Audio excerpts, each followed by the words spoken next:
magandang araw po sa mga kaibigan po natin dyan. Ito po ngayon 735 na kung saan po susubukan po natin. Ayan, buksan na ni Boss Alex. Okay, susubukan po natin kung kayang iyanig ang apat na D1818. Ang paggamit po natin ngayon po wala po ibang processor to. Cellphone mixer, the big one amplifier. Titingnan po natin kung ano ang maging resulta. Kakayanin ba pong iyanig ng 735 na may bit-bit siyang the big one.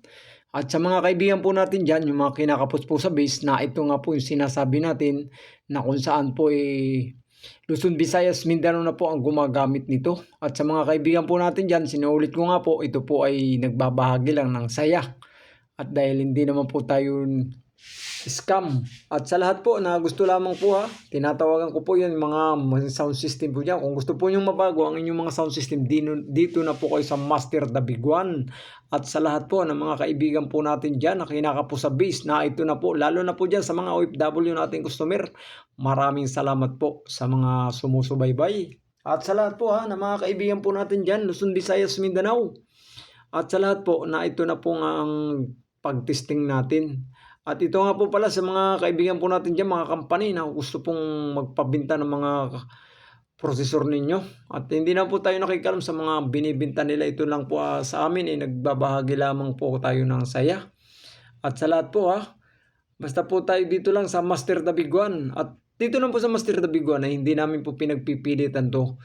Nasa tao po yan kung saan po sila mamimili na kung saan nila gusto. Wala po tayong karapatan na pilitin ang bawat isa sa kanila, na sila naman po nakakaalam niyan kung anong gusto nilang gamitin na processor na pang sound system. At sa lahat po, ito lang naman po ang ating ngayon Master the Big One, na kung saan po ay talaga naman pong grabe po. Ito po yung ating gagamiting speaker, apat na D18 18 watts. Ayan, shout out kay Alpas 7 Pro. Na ito na sir ang 735 mo. Susubukin na natin kung anong taglay na lakas ng 735. Titirahin natin yung apat na D18 1,800 watts. Ready na si Boss Alex. Ayaw pa ni Boss Alex, baka daw hindi kayanin. Kaya natin malalaman kung ano nga po ang kakayanan ng 735 na talaga naman pong ayan, bira na yung mapangmalakasan mo dyan mga sounds. Base yan base.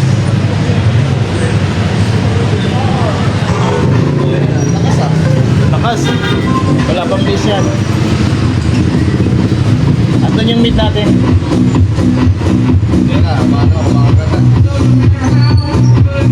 Kailan 6.5 yan kasi ginawa mong base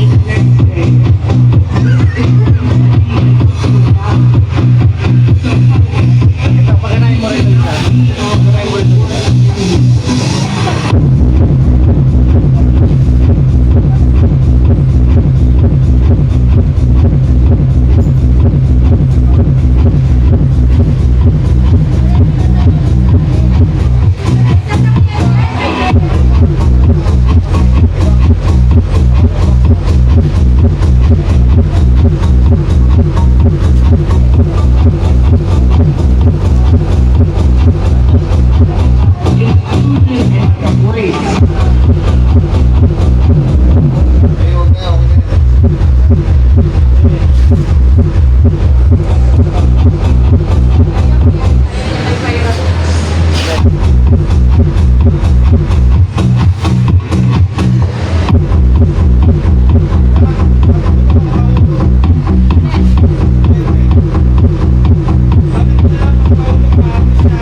Freeze.